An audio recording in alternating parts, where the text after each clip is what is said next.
Capítulo 36. La libertad de conciencia amenazada. Los protestantes consideran hoy al romanismo con más favor que años atrás. En los países donde no predomina y donde los partidarios del Papa siguen una política de conciliación para ganar influjo, se nota una indiferencia creciente respecto a las doctrinas que separan a las iglesias reformadas de la jerarquía papal. Entre los protestantes está ganando terreno la opinión de que, al fin y al cabo, en los puntos vitales las divergencias no son tan grandes como se suponía, y que unas pequeñas concesiones de su parte los pondrían en mejor inteligencia con Roma.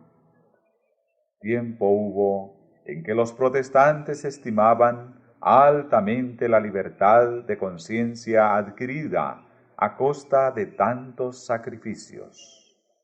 Enseñaban a sus hijos a tener en aborrecimiento al papado y sostenían que tratar de congeniar con Roma equivaldría a traicionar la causa de Dios. Pero cuán diferentes son los sentimientos expresados hoy.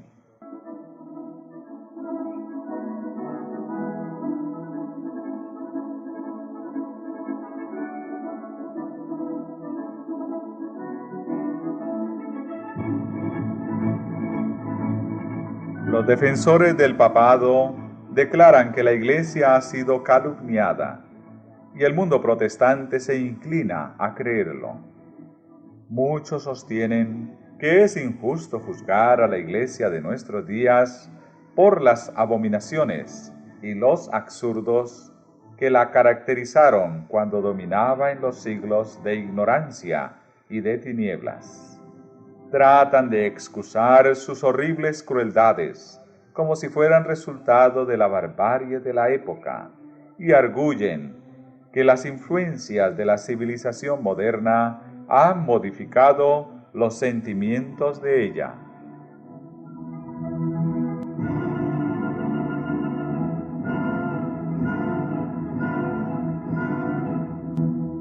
¿Habrán olvidado estas personas las pretensiones de infalibilidad sostenidas durante 800 años por tan altanero poder? Lejos de abandonar este aserto, lo ha afirmado en el siglo XIX de un modo más positivo que nunca antes. Como Roma asegura que la Iglesia nunca erró ni errará jamás según las Escrituras, ¿cómo podrá renunciar a los principios que amoldaron su conducta en las edades pasadas?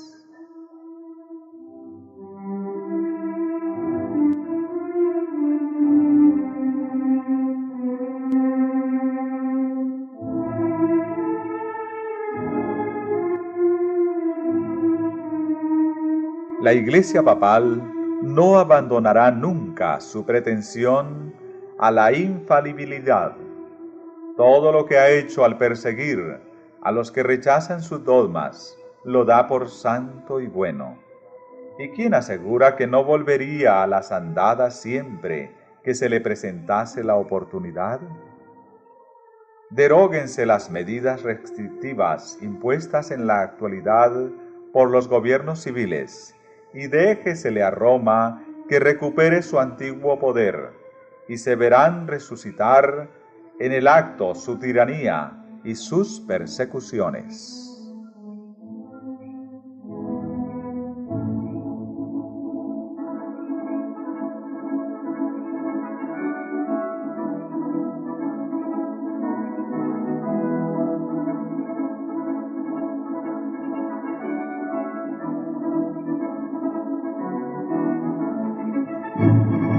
Un conocido autor dice, acerca de la actitud de la jerarquía papal hacia la libertad de conciencia y acerca de los peligros especiales que corren los Estados Unidos si tiene éxito la política de dicha jerarquía.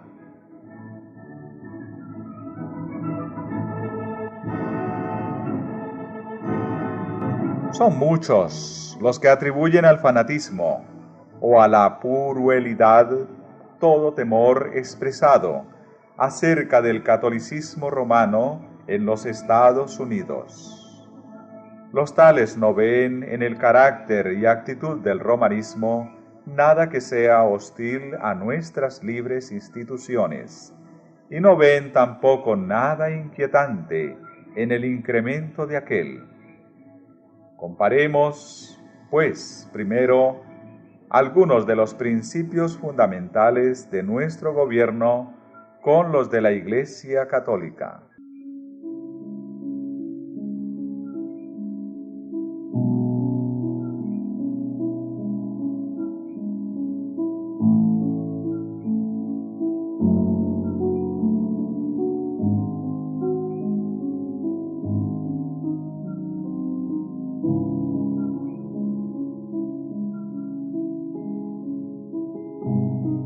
La Constitución de los Estados Unidos garantiza la libertad de conciencia. Nada hay más precioso ni de importancia tan fundamental. El Papa Pío IX, en su encíclica del 15 de agosto de 1854, dice: las doctrinas o extravagancias absurdas y erróneas en favor de la libertad de conciencia son unos de los errores más pestilentes, una de las pestes que más se debe temer en un Estado. El mismo Papa, en su encíclica del 8 de diciembre de 1864, anatematizó a los que sostienen la libertad de conciencia y de cultos, como también a cuantos aseveran que la Iglesia no puede emplear la fuerza.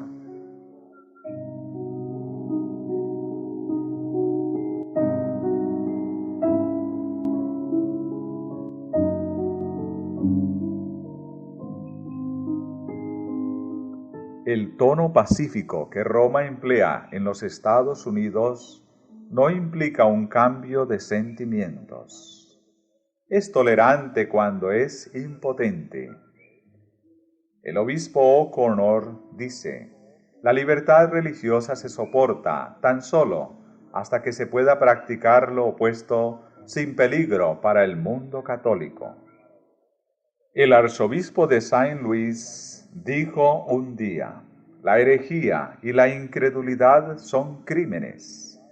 Y en los países cristianos como Italia y España, por ejemplo, donde todo el pueblo es católico y donde la religión católica es parte esencial de la ley del país, se las castiga como a los demás crímenes.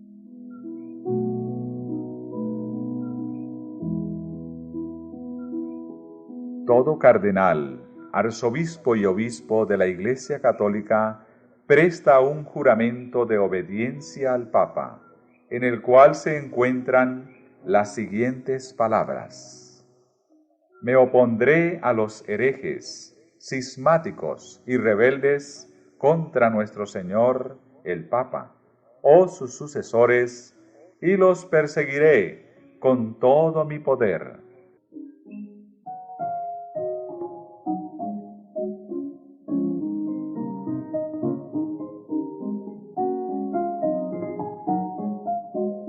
Es verdad que hay verdaderos cristianos en la Iglesia Católica Romana. En ella, millares de personas sirven a Dios según las mejores luces que tienen. Les es prohibido leer su palabra, debido a lo cual no pueden discernir la verdad. Nunca han visto el contraste que existe entre el culto o servicio vivo rendido con el corazón y una serie de meras formas y ceremonias. Dios mira con tierna misericordia a esas almas educadas en una fe engañosa e insuficiente. Hará penetrar rayos de luz a través de las tinieblas que las rodean. Les revelará la verdad tal cual es en Jesús, y muchos se unirán aún a su pueblo.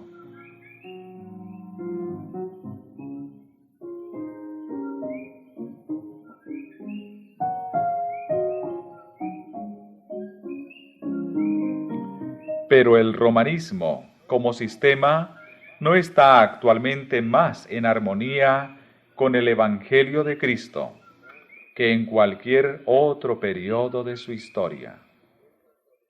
Las iglesias protestantes se hallan sumidas en grandes tinieblas, pues de lo contrario discernirían las señales de los tiempos.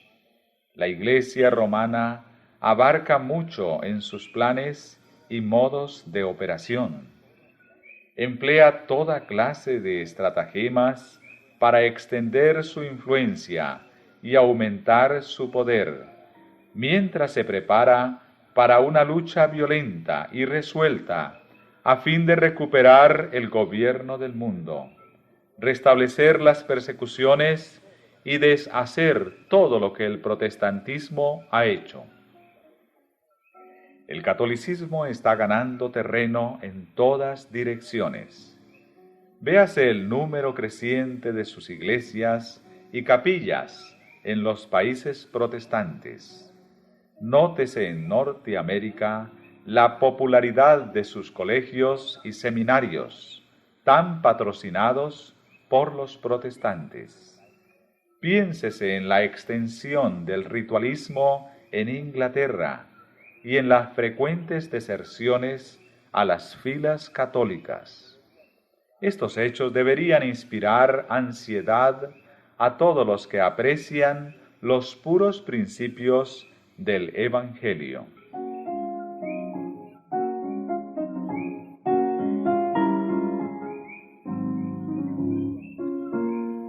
Los protestantes se han entremetido con el papado y lo han patrocinado.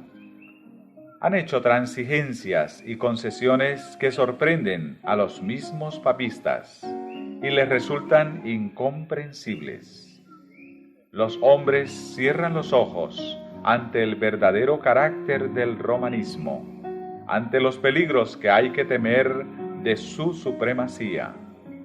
Hay necesidad de despertar al pueblo para hacerle rechazar los avances de este enemigo peligrosísimo de la libertad civil y religiosa.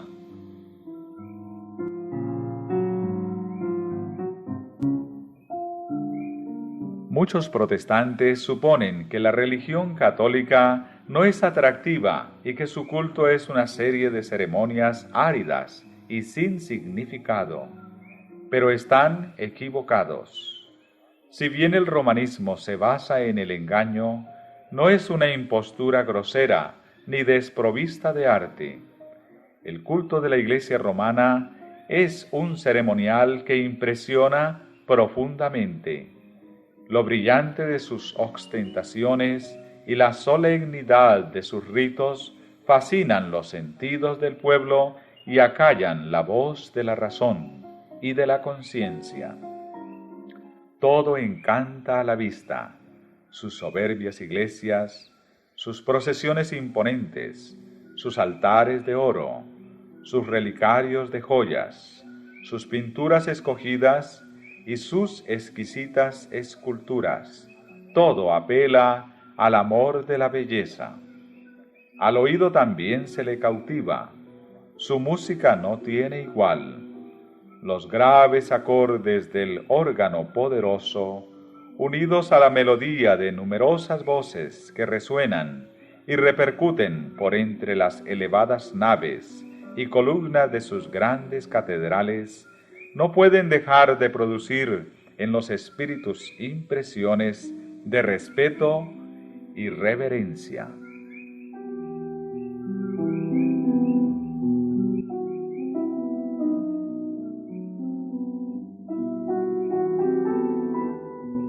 Este esplendor, esta pompa y estas ceremonias exteriores que no sirven más que para dejar burlados los anhelos de las almas enfermas de pecado, son clara evidencia de la corrupción interior. La religión de Cristo no necesita de tales atractivos para hacerse recomendable. Bajo los rayos de luz que emite la cruz, el verdadero cristiano se muestra tan puro y tan hermoso que ninguna decoración exterior puede realzar su verdadero valor. Es la hermosura de la santidad, o sea, un espíritu manso y apacible, lo que tiene valor delante de Dios.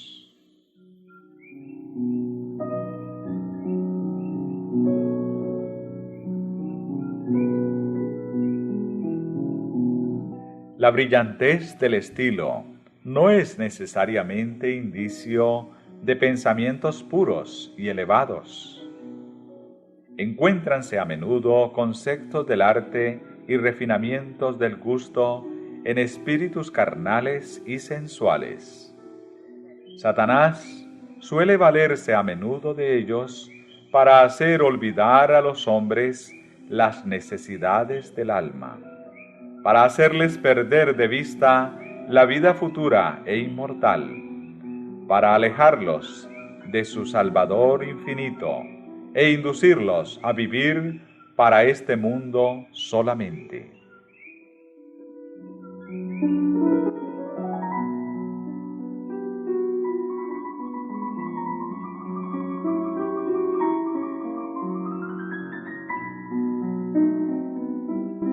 Una religión de ceremonias exteriores es propia para atraer al corazón irregenerado. La pompa y el ceremonial del culto católico ejercen un poder seductor, fascinador, que engaña a muchas personas, las cuales llegan a considerar a la Iglesia romana como la verdadera puerta del cielo. Solo pueden resistir su influencia los que pisan con pie firme en el fundamento de la verdad y cuyos corazones han sido regenerados por el Espíritu de Dios. Millares de personas que no conocen por experiencia a Cristo serán llevadas a aceptar las formas de una piedad sin poder. Semejante religión es, precisamente, lo que las multitudes desean.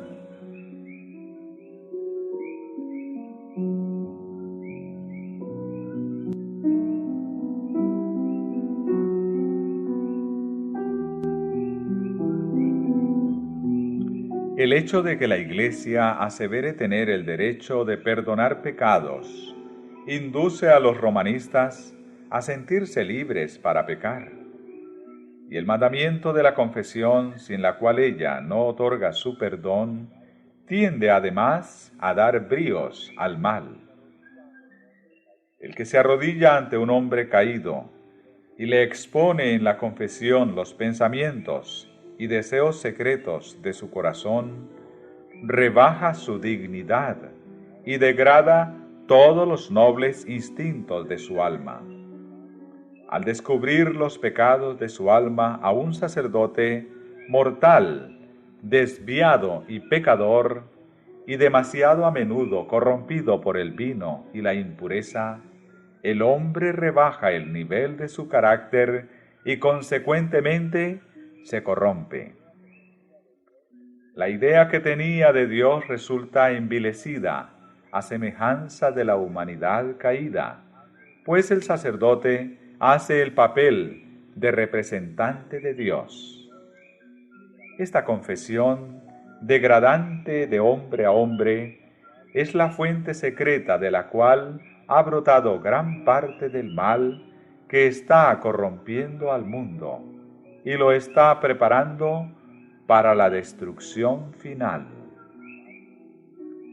Sin embargo, para todo aquel a quien le agrada satisfacer sus malas tendencias, es más fácil confesarse con un pobre mortal que abrir su alma a Dios. Es más grato a la naturaleza humana hacer penitencia que renunciar al pecado. Es más fácil mortificar la carne usando cilicios, ortigas y cadenas desgarradoras que renunciar a los deseos carnales. Harto pesado es el yugo que el corazón carnal está dispuesto a cargar antes de doblegarse al yugo de Cristo.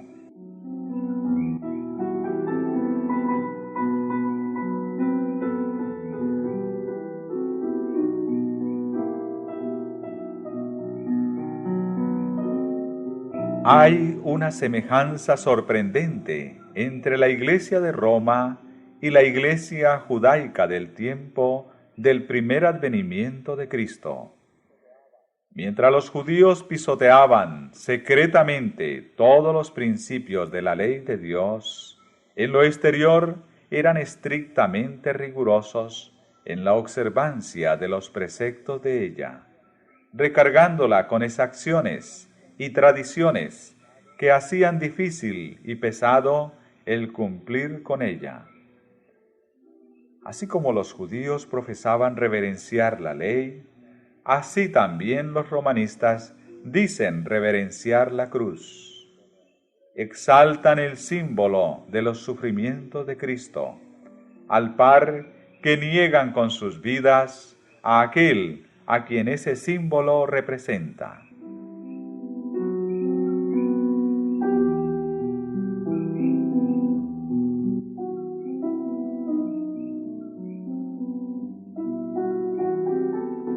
Los papistas colocan la cruz sobre sus iglesias, sobre sus altares y sobre sus vestiduras. Por todas partes se ve la insignia de la cruz. Por todas partes se la honra y exalta exteriormente. Pero las enseñanzas de Cristo están sepultadas bajo un montón de tradiciones absurdas, interpretaciones falsas y exacciones rigurosas. Las palabras del Salvador respecto a los judíos hipócritas se aplican con mayor razón aún a los jefes de la Iglesia católica romana. Atan cargas pesadas y difíciles de llevar y las ponen sobre los hombros de los hombres, pero ellos mismos no quieren moverlas con un dedo suyo. Almas concienzudas quedan presa constante del terror, temiendo la ira de un Dios ofendido, mientras muchos de los dignatarios de la Iglesia viven en el lujo y los placeres sensuales.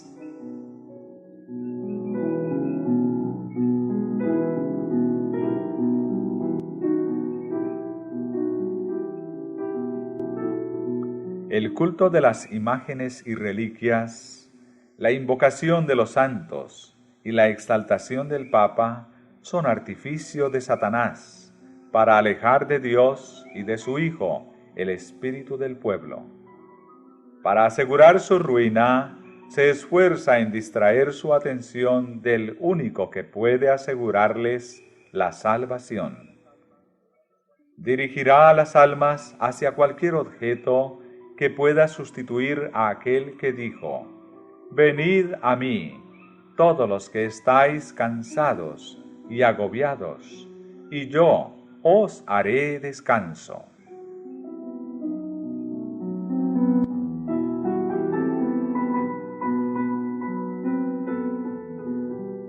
Satanás se esfuerza siempre en presentar de un modo falso el carácter de Dios, la naturaleza del pecado y las verdaderas consecuencias que tendrá la gran controversia. Sus sofismas debilitan el sentimiento de obligación para con la ley divina y dan a los hombres libertad para pecar. Al mismo tiempo, les hace aceptar falsas ideas acerca de Dios, de suerte que le miran con temor y odio, más bien que con amor. Atribuye al Creador la crueldad inherente a su propio carácter, la incorpora en sistemas religiosos y le da expresión en diversas formas de culto. Sucede así que las inteligencias de los hombres son cegadas y Satanás se vale de ellos como de sus agentes para hacer la guerra a Dios. Debido a conceptos erróneos de los atributos de Dios, las naciones paganas fueron inducidas a creer que los sacrificios humanos eran necesarios para asegurarse el favor divino, y perpetráronse horrendas crueldades bajo las diversas formas de la idolatría.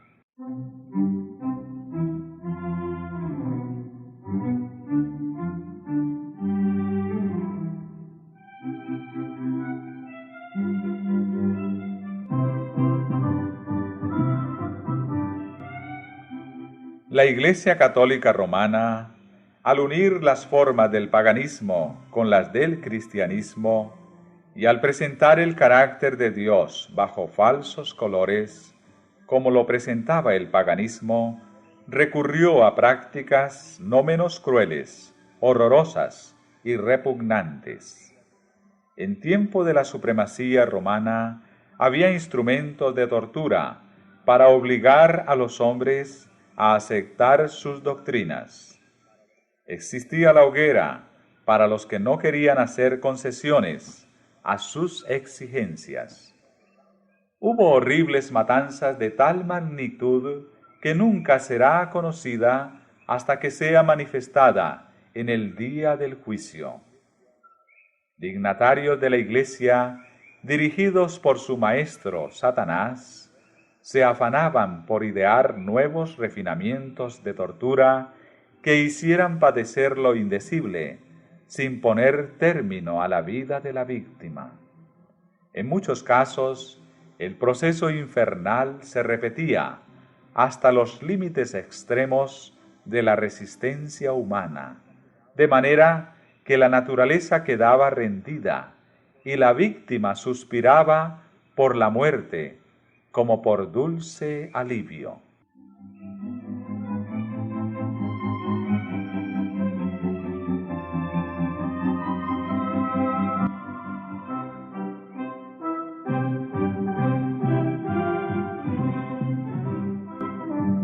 Tal era la suerte de los adversarios de Roma.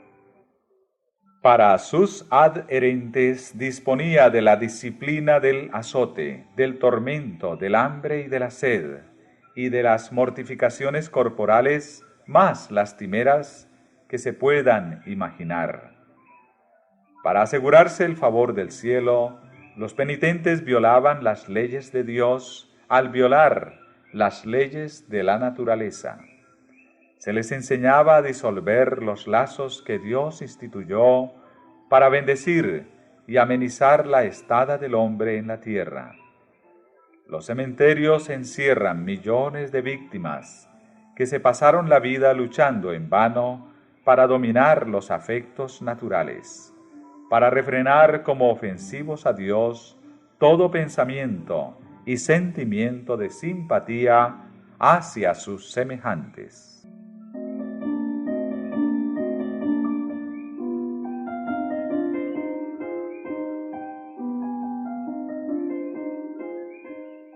Si deseamos comprender la resuelta crueldad de Satanás, manifestada en el curso de los siglos, no entre los que jamás oyeron hablar de Dios, sino en el corazón mismo de la cristiandad y por toda su extensión, no tenemos más que echar una mirada en la historia del romanismo.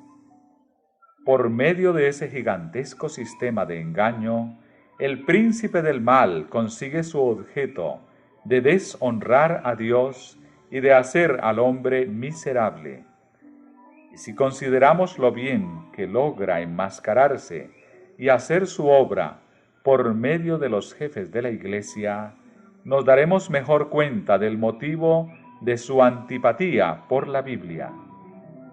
Siempre que sea leído este libro, la misericordia y el amor de Dios saltarán a la vista, y se echará de ver que Dios no impone a los hombres ninguna de aquellas pesadas cargas. Todo lo que Él pide es un corazón contrito y un espíritu humilde y obediente.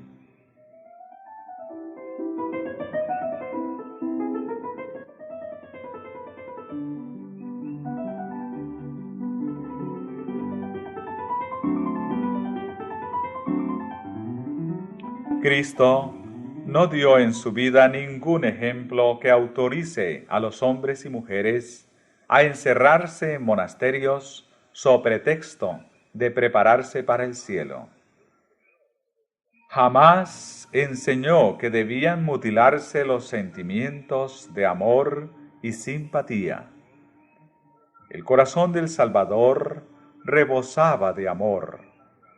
Cuanto más se acerca el hombre a la perfección moral, tanto más delicada es su sensibilidad, tanto más vivo su sentimiento del pecado y tanto más profunda su simpatía por los afligidos. El Papa dice ser el vicario de Cristo, pero ¿puede compararse su carácter con el de nuestro Salvador? ¿Vióse jamás a Cristo condenar hombres a la cárcel o al tormento porque se negaran a rendirle homenaje como Rey del cielo? ¿Acaso se le oyó condenar a muerte a los que no le aceptaban? Cuando fue menospreciado por los habitantes de un pueblo samaritano, el apóstol Juan se llenó de indignación y dijo: Señor, ¿quieres que mandemos que descienda fuego del cielo y los consuma, como hizo Elías? Jesús miró a su discípulo con compasión y le reprendió por su aspereza, diciendo: El Hijo del Hombre no ha venido para perder las almas de los hombres, sino para salvarlas. ¡Cuán diferente del de su pretendido vicario es el Espíritu manifestado por Cristo!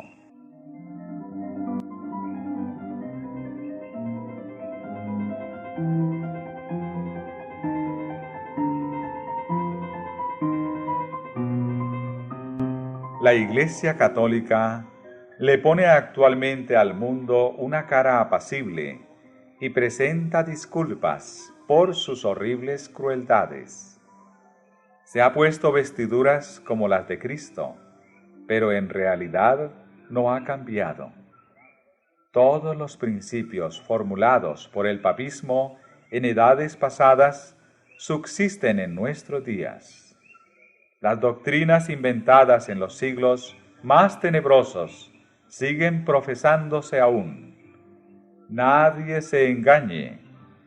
El papado que los protestantes están ahora tan dispuestos a honrar es el mismo que gobernaba al mundo en tiempos de la Reforma, cuando se levantaron hombres de Dios con peligro de sus vidas para denunciar la iniquidad de él. El romanismo sostiene las mismas orgullosas pretensiones con que supo dominar sobre reyes y príncipes y arrogarse las prerrogativas de Dios. Su espíritu no es hoy menos cruel ni despótico que cuando destruía la libertad humana y mataba a los santos del Altísimo.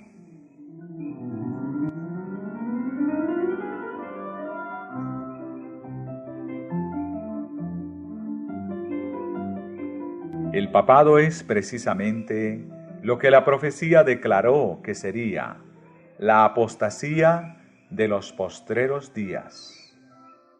Forma parte de su política asumir el carácter que le permita realizar mejor sus fines, pero bajo la apariencia variable del camaleón oculta el mismo veneno de la serpiente.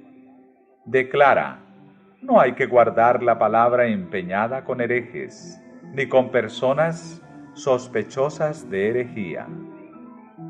¿Será posible que este poder cuya historia se escribió durante 1000 años con la sangre de los santos sea ahora reconocido como parte de la Iglesia de Cristo?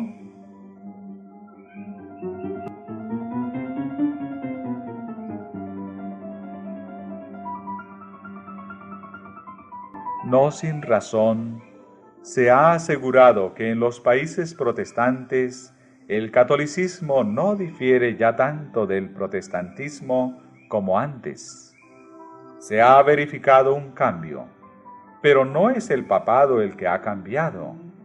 El catolicismo se parece mucho en verdad al protestantismo de hoy día debido a lo mucho que éste ha degenerado desde los días de los reformadores.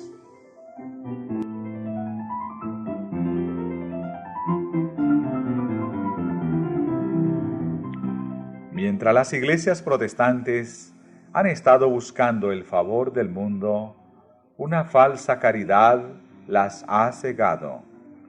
Se figuran que es justo pensar bien de todo mal, y el resultado inevitable será que al fin pensarán mal de todo bien.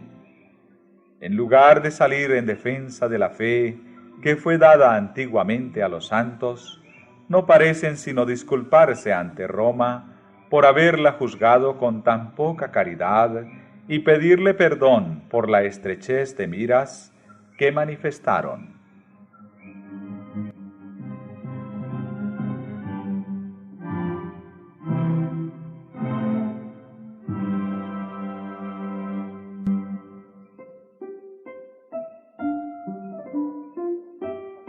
Muchos, aun entre los que no favorecen al romanismo, se dan poca cuenta del peligro con que les amenaza el poder y la influencia de Roma. Insisten en que las tinieblas intelectuales y morales que prevalecían en la Edad Media favorecían la propagación de sus dogmas y supersticiones junto con la opresión, y que el mayor caudal de inteligencia de los tiempos modernos, la difusión general de conocimientos y la libertad siempre mayor en materia de religión, impiden el reavivamiento de la intolerancia y de la tiranía. Se ridiculiza la misma idea de que pudiera volver un estado de cosas semejante en nuestros tiempos de luces. Es verdad que sobre esta generación brilla mucha luz intelectual, moral y religiosa. De las páginas abiertas de la santa palabra de Dios ha brotado luz del cielo sobre la tierra. Pero no hay que olvidar que cuanto mayor sea la luz concedida, tanto más densas también son las tinieblas de aquellos que la pervierten o la rechazan.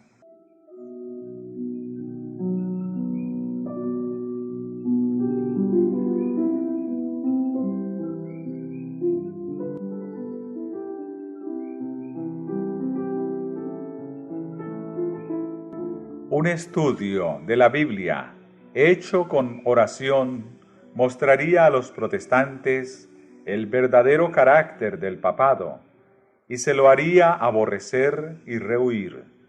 Pero muchos son tan sabios en su propia opinión que no sienten ninguna necesidad de buscar humildemente a Dios para ser conducidos a la verdad.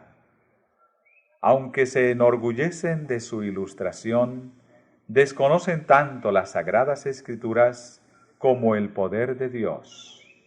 Necesitan algo para calmar sus conciencias y buscan lo que es menos espiritual y humillante. Lo que desean es un modo de olvidar a Dios, pero que parezca recordarlo. El papado responde perfectamente a las necesidades de todas esas personas. Es adecuado a dos clases de seres humanos que abarcan casi a todo el mundo: los que quisieran salvarse por sus méritos y los que quisieran salvarse en sus pecados.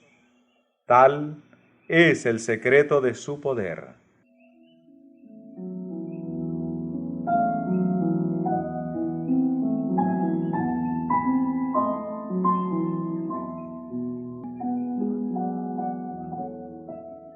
Ha quedado probado cuánto favorecieron el éxito del papado los periodos de tinieblas intelectuales. También quedará demostrado que una época de grandes luces intelectuales es igualmente favorable a su triunfo.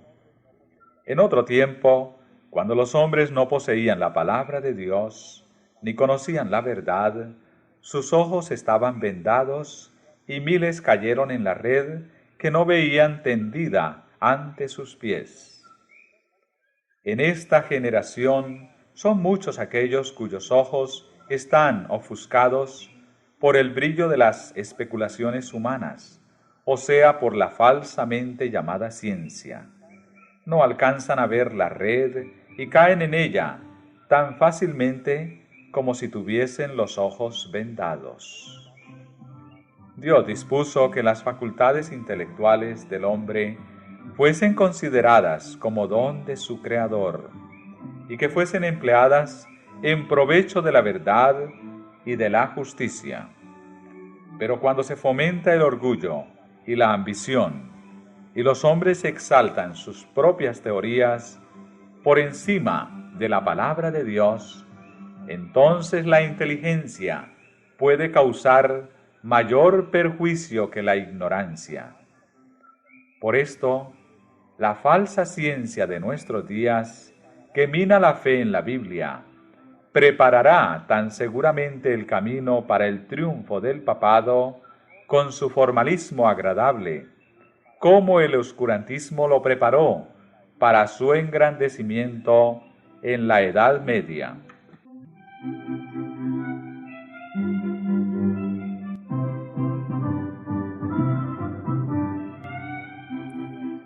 En los movimientos que se realizan actualmente en los Estados Unidos de Norteamérica para asegurar el apoyo del Estado a las instituciones y prácticas de la Iglesia, los protestantes están siguiendo las huellas de los papistas. Más aún, están abriendo la puerta para que el papado recobre en la América protestante la supremacía que perdió en el viejo mundo. Y lo que da más significado a esta tendencia es la circunstancia de que el objeto principal que se tiene en vista es imponer la observancia del domingo, institución que vio la luz en Roma y que el papado proclama como signo de su autoridad.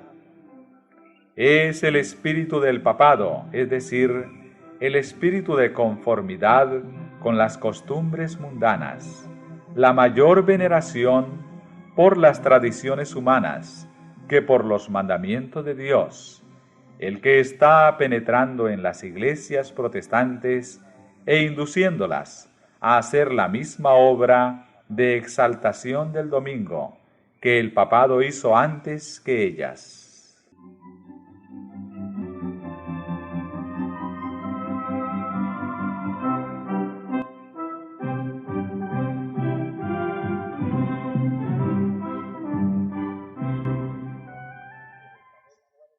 Si el lector quiere saber cuáles son los medios que se emplearán en la contienda por venir, no tiene más que leer la descripción de los que Roma empleó con el mismo fin en siglos pasados. Si desea saber cómo los papistas unidos a los protestantes procederán con los que rechacen sus dogmas, considere el espíritu que Roma manifestó contra el sábado y sus defensores.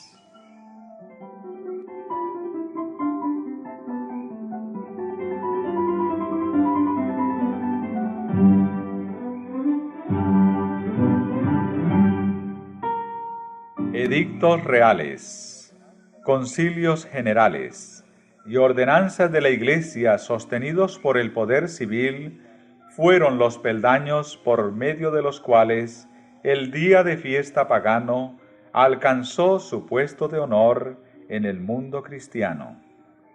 La primera medida pública que impuso la observancia del domingo fue la ley promulgada por Constantino.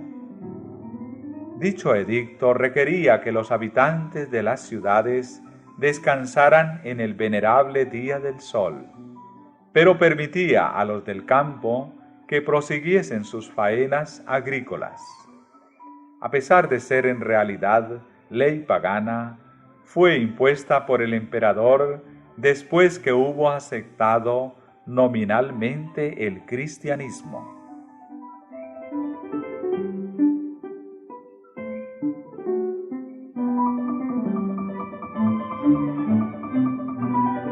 Como el mandamiento real no parecía sustituir de un modo suficiente la autoridad divina, Eusebio, obispo que buscó el favor de los príncipes y amigo íntimo y adulador especial de Constantino, aseveró que Cristo había transferido el día de reposo del sábado al domingo. No se pudo aducir una sola prueba de las Santas Escrituras en favor de la nueva doctrina. Eusebio mismo reconoce involuntariamente la falsedad de ella y señala a los verdaderos autores del cambio. Nosotros hemos transferido al domingo, día del Señor, dice, todas las cosas que debían hacerse en el sábado. Pero por infundado que fuese el argumento en favor del domingo, sirvió para envalentonar a los hombres y animarlos a pisotear el sábado del Señor. Todos los que deseaban ser honrados por el mundo aceptaron el día festivo popular.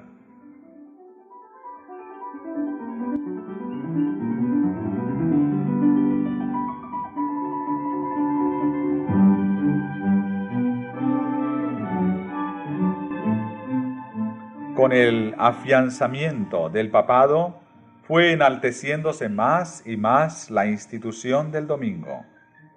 Por algún tiempo, el pueblo siguió ocupándose en los trabajos agrícolas, fuera de las horas de culto, y el séptimo día, o sábado, siguió siendo considerado como el día de reposo.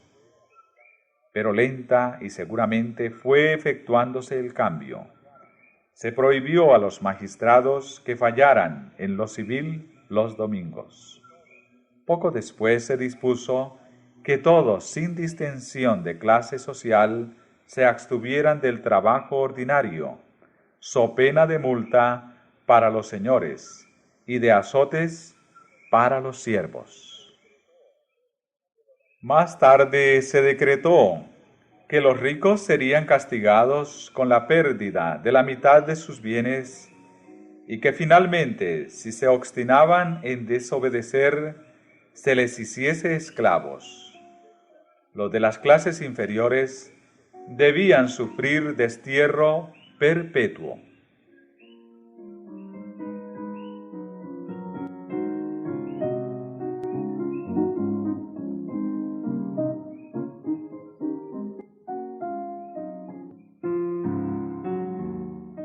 Se recurrió también a los milagros. Entre otros casos maravillosos, se refería que un campesino que iba a labrar a su campo en día domingo, limpió su arado con un hierro que le penetró en la mano, y por 2 años enteros no lo pudo sacar, sufriendo con ello mucho dolor y vergüenza.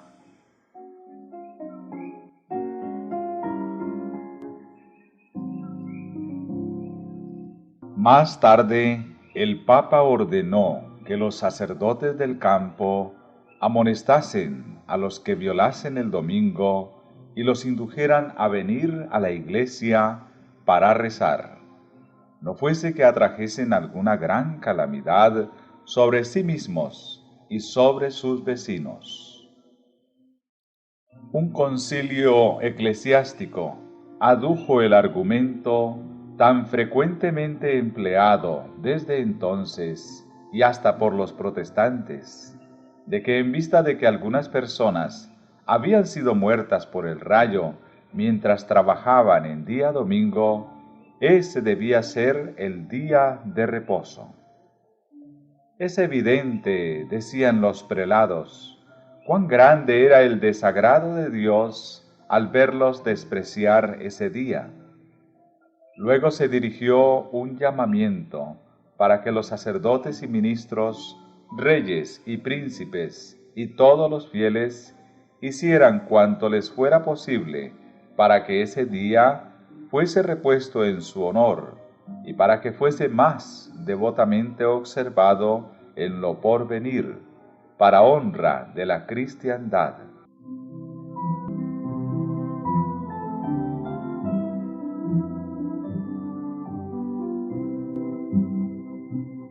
Como los decretos de los concilios resultaran insuficientes, se instó a las autoridades civiles a promulgar un edicto que inspirase terror al pueblo y le obligase a abstenerse de trabajar el domingo. En un sínodo reunido en Roma, todos los decretos anteriores fueron confirmados con mayor fuerza y solemnidad, incorporados en la ley eclesiástica y puestos en vigencia por las autoridades civiles en casi toda la cristiandad.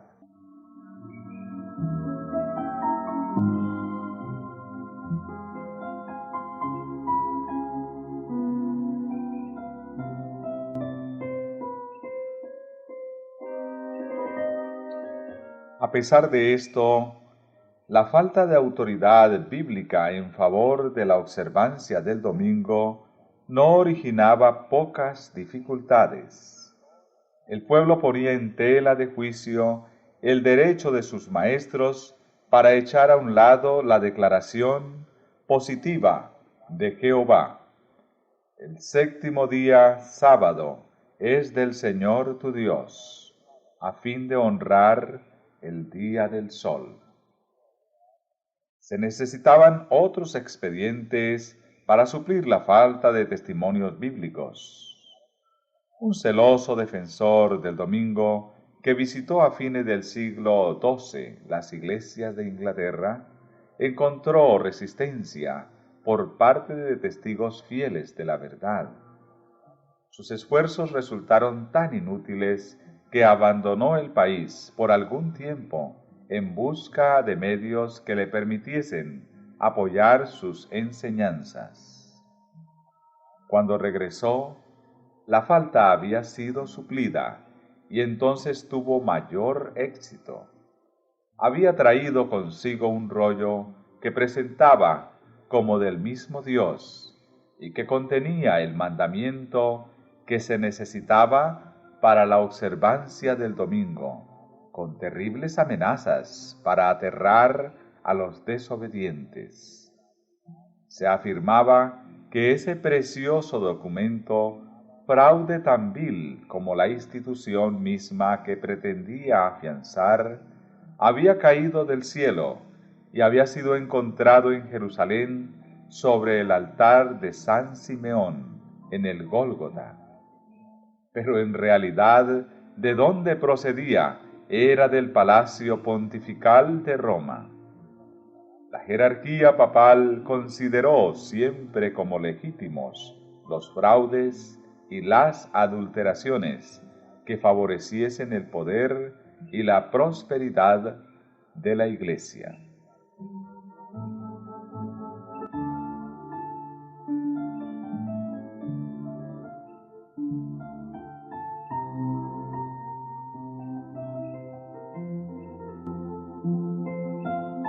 El rollo prohibía trabajar desde la hora novena, 3 de la tarde, del sábado hasta la salida del sol el lunes, y su autoridad se declaraba confirmada por muchos milagros. Se decía que personas que habían trabajado más allá de la hora señalada habían sufrido ataques de parálisis. Un molinero que intentó moler su trigo vio salir en vez de harina un chorro de sangre, y la rueda del molino se paró a pesar del buen caudal de agua. Una mujer que había puesto masa en el horno la encontró cruda al sacarla, no obstante haber estado el horno muy caliente. Otra que había preparado su masa para cocer el pan a la hora novena, pero resolvió ponerla a un lado hasta el lunes, la encontró convertida en panes y cocida por el poder divino. Un hombre que coció pan después de la novena hora del sábado, encontró al partirlo por la mañana siguiente que salía sangre de él. Mediante tales invenciones absurdas y supersticiosas fue como los abogados del domingo trataron de hacerlo sagrado.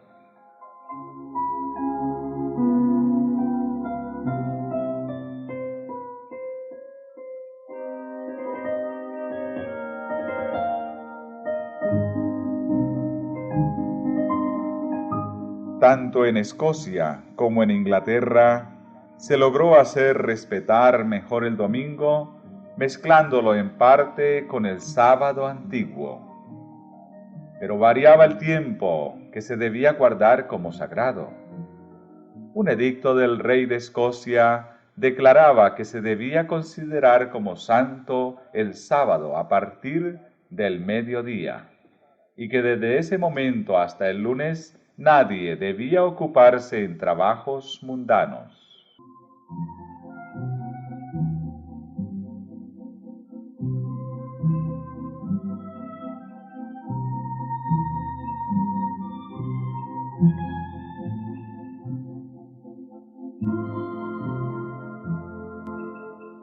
Pero a pesar de todos los esfuerzos hechos para establecer la santidad del domingo, los mismos papistas confesaban públicamente la autoridad divina del sábado y el origen humano de la institución que lo había suplantado.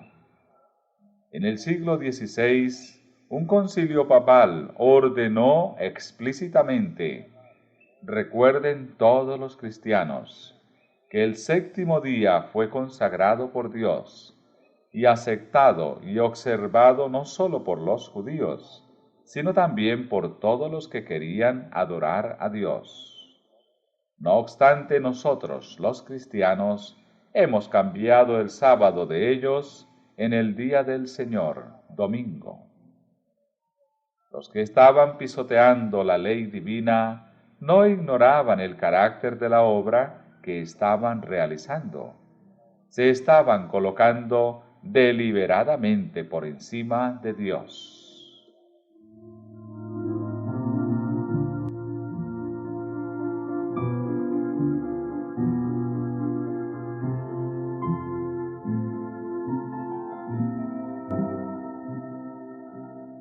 Un ejemplo sorprendente de la política de Roma contra los que no concuerdan con ella se encuentra en la larga y sangrienta persecución de los valdenses, algunos de los cuales observaban el sábado.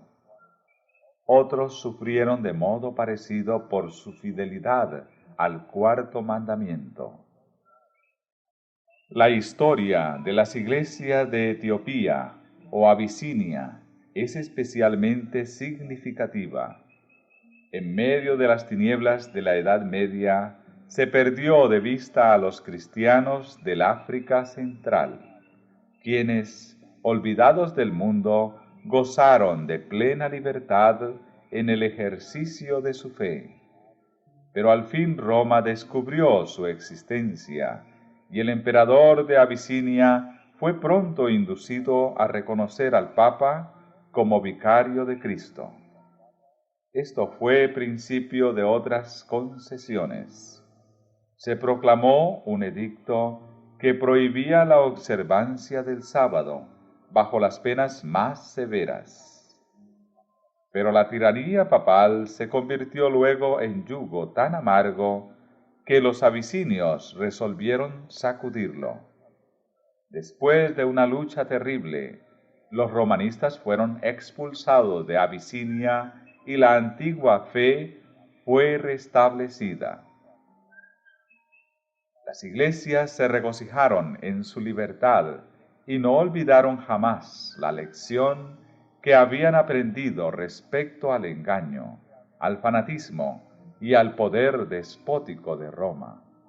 En medio de su reino aislado, se sintieron felices de permanecer desconocidos para el resto de la cristiandad.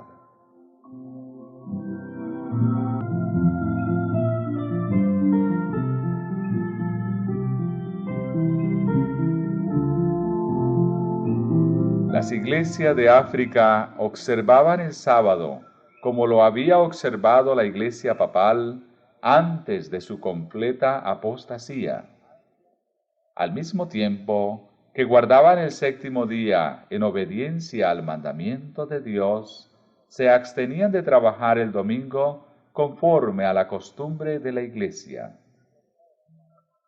Al lograr el poder supremo, Roma había pisoteado el día de reposo de Dios para enaltecer el suyo propio. Pero las iglesias de África, desconocidas por cerca de 1000 años, no participaron de esta apostasía. Cuando cayeron bajo el cetro de Roma, fueron forzadas a dejar a un lado el verdadero día de reposo y a exaltar el falso. Pero apenas recobraron su independencia, volvieron a obedecer el cuarto mandamiento.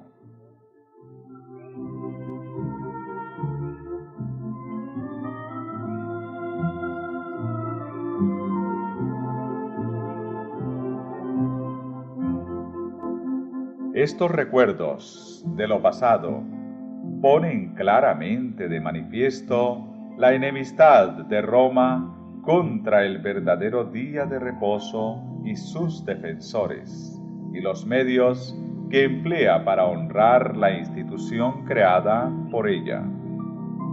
La palabra de Dios nos enseña que estas escenas han de repetirse cuando los católicos romanos y los protestantes se unan para exaltar el domingo.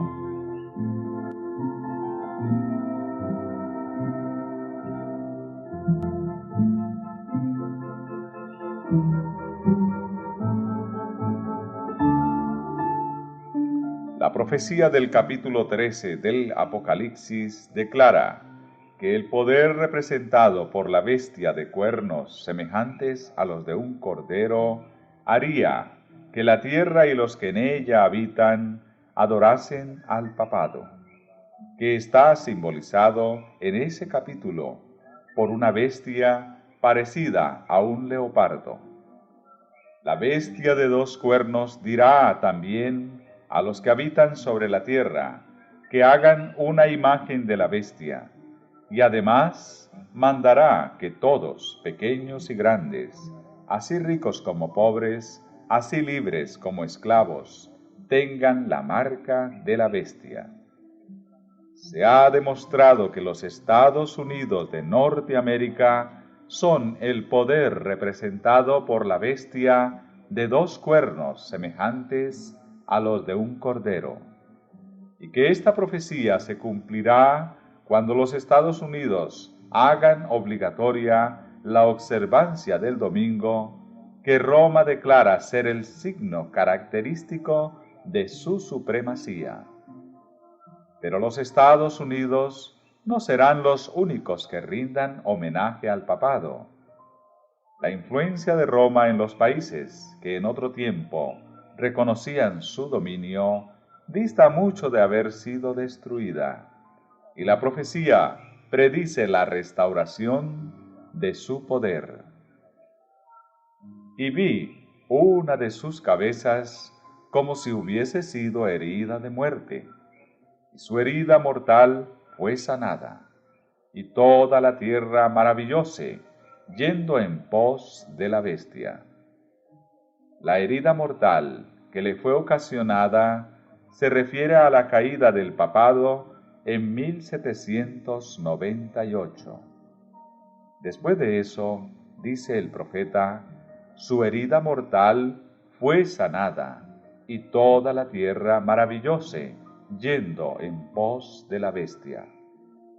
San Pablo dice claramente que el hombre de pecado subsistirá hasta el segundo advenimiento.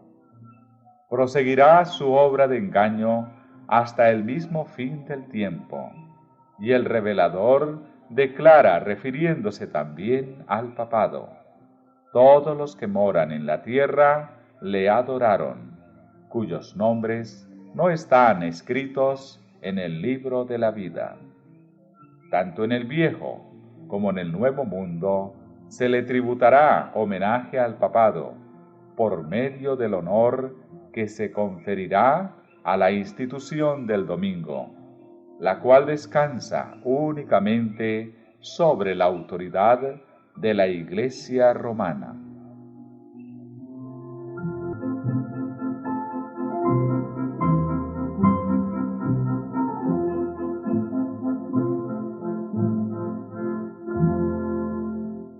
Desde mediados del siglo XIX, los que estudian la profecía en los Estados Unidos han presentado este testimonio ante el mundo.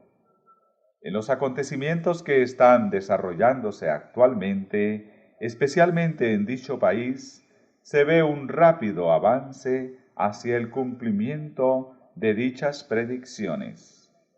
Los maestros protestantes presentan los mismos acertos de autoridad divina en favor de la observancia del domingo y adolecen de la misma falta de evidencias bíblicas que los dirigentes papales cuando fabricaban milagros para suplir la falta de un mandamiento de Dios. Se repetirá el acerto de que los juicios de Dios caerán sobre los hombres en castigo por no haber observado el domingo como día de reposo. Ya se oyen voces en este sentido, y un movimiento en favor de la observancia obligatoria del domingo está ganando cada vez más terreno.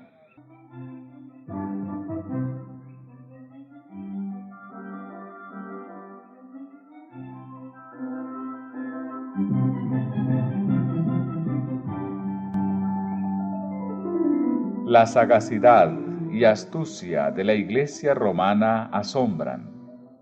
Puede leer el porvenir. Se da tiempo viendo que las iglesias protestantes le están rindiendo homenaje con la aceptación del falso día de reposo y que se preparan a imponerlo con los mismos medios que ella empleó en tiempos pasados. Los que rechazan la luz de la verdad buscarán aún la ayuda de este poder que se titula infalible, a fin de exaltar una institución que debe su origen a Roma. No es difícil prever cuán apresuradamente ella acudirá en ayuda de los protestantes en este movimiento. ¿Quién mejor que los jefes papistas para saber cómo entendérselas con los que desobedecen a la Iglesia?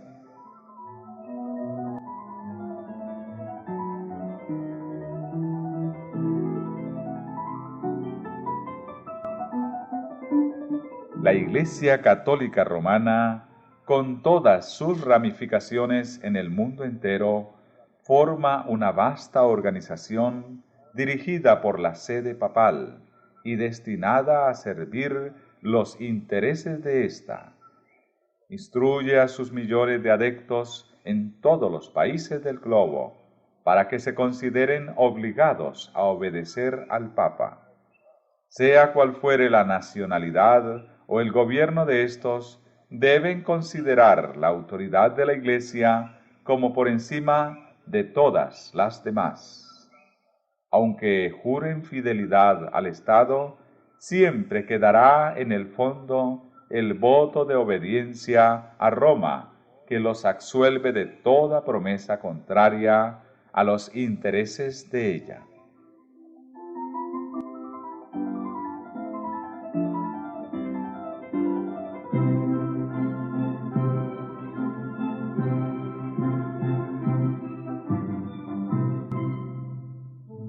La historia prueba lo astuta y persistente que es en sus esfuerzos por inmiscuirse en los asuntos de las naciones y para favorecer sus propios fines, aun a costa de la ruina de príncipes y pueblos, una vez que logró entrar. En el año 1204, el Papa Inocencio III arrancó de Pedro II, rey de Aragón, este juramento extraordinario. Yo, Pedro, rey de los aragoneses, declaro y prometo ser siempre fiel y obediente a mi señor, el Papa Inocencio, a sus sucesores católicos y a la Iglesia romana, y conservar mi reino en su obediencia, defendiendo la religión católica y persiguiendo la perversidad herética. Esto está en armonía con las pretensiones del pontífice romano con referencia al poder de que él tiene derecho de deponer emperadores y de que puede desligar a los súbditos de la lealtad debida a gobernantes perversos.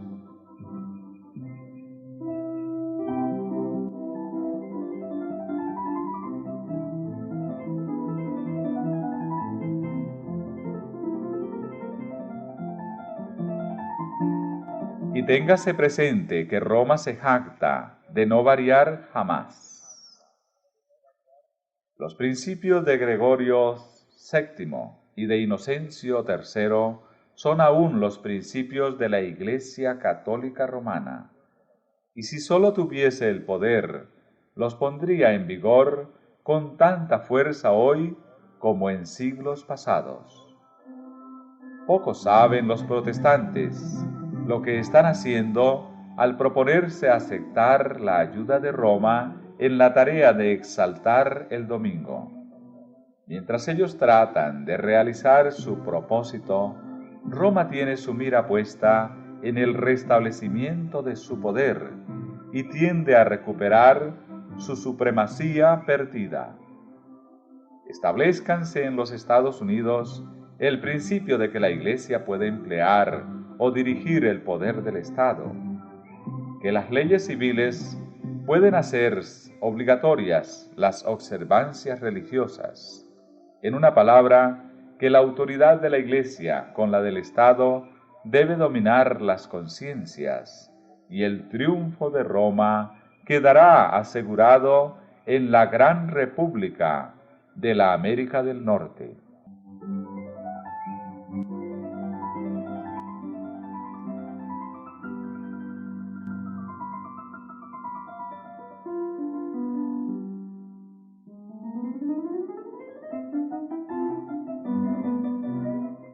La palabra de Dios ha dado advertencias respecto a tan inminente peligro.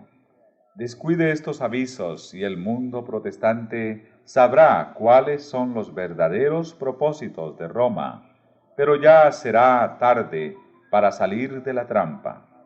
Roma está aumentando sigilosamente su poder. Sus doctrinas están ejerciendo su influencia en las cámaras legislativas, en las iglesias y en los corazones de los hombres. Ya está levantando sus soberbios e imponentes edificios en cuyos secretos recintos reanudará sus antiguas persecuciones. Está acumulando ocultamente sus fuerzas y sin despertar sospechas para alcanzar sus propios fines y para dar el golpe en su debido tiempo. Todo lo que Roma desea es asegurarse alguna ventaja, y ésta ya le ha sido concedida. Pronto veremos y palparemos los propósitos del romanismo. Cualquiera que crea u obedezca a la palabra de Dios incurrirá en oprobio y persecución.